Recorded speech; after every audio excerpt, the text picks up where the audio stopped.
Let's get straight to the topic. Tirahin na natin to. Impresibot grabe yung bawi ni Kai Sotto. Considering na kaya na meron ng main man si Coach Ansay. Umpisa at kakaunti pa lang patikim sa mga plano ng agent ni Kai Sotto. Para sa aking opinion, medyo nagegets ko na yung talagang plano ng agent ni Kai Sotto na si Tony Ronsoni.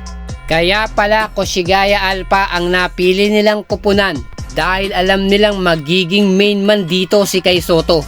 Although may kahinaan ng kupunan na ito, ang totoong purpose pala ng kanyang agent dito magpapataas ng figures and numbers si Kai Sotto.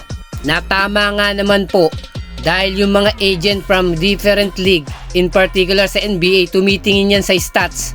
For example po, si Vince Carter, napakatagal sa NBA nito pero walang kampyonatong nakuha dahil ang diskarte ng kanyang agent. Be consistent to your stats para hindi ka mawala sa NBA agad. May posibilidad po, hindi lamang pong makapasok si Kai Sotto sa NBA, gusto ng kanyang agent na maglaro ito ng matagal. In consolation na lang po siguro makakuha ng mga semifinals berth, playoff spot, at yung mahirap at imposibleng makuha, kampyonato.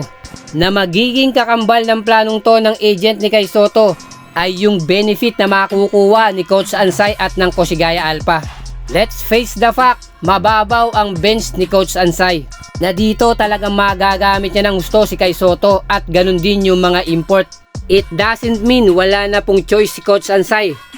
Yun lang po ang tinetik advantage ng kampo ni Kai Sotto. Dahil dito nga sa Koshigaya Alpha, ma-explore ni Kai Sotto lahat ng kakayahan niya. Na hindi lang po asa lagi sa point guard si Kai Sotto. Sa nakaraan mga laban nga, meron na siyang penetration, isolation, one-on-one. At siya pa mismo ang nagbibigay ng assist sa kanyang mga teammates.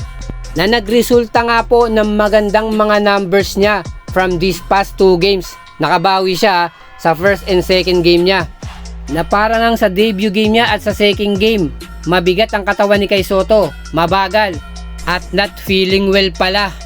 According daw po sa isang source ng isang YouTuber, meron pong karamdaman si Kai Sotto on that time. Which is na-justify naman po sa laban nila kontra Ryukyu Golden Kings. Na pinakita ni Kai Sotto na basic na lang sa kanya na kumuha ng double-double figures. Na maaga pa po yan at nag-uumpisa pa lang ang season ng B-League ng Japan. Paano pa pag tumagal-tagal pa? Na itong ang bawi ni Kai Sotto, umisure siya ng total of 36 points, 30 rebounds, may 2 steal pa yan. At talagang sumasabay na naglalaro nga po siya ng not less than 25 minutes sa nakaraang 2 laban nito.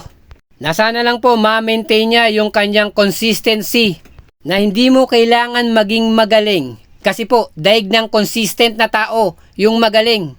Comparing po sa magaling. Ngayon, umi-score ka ng 20 points, 30 points, madami kang rebound. Then sa next game, 3 points, 2 points, minsan wala ka pang rebound, marami kang turnover.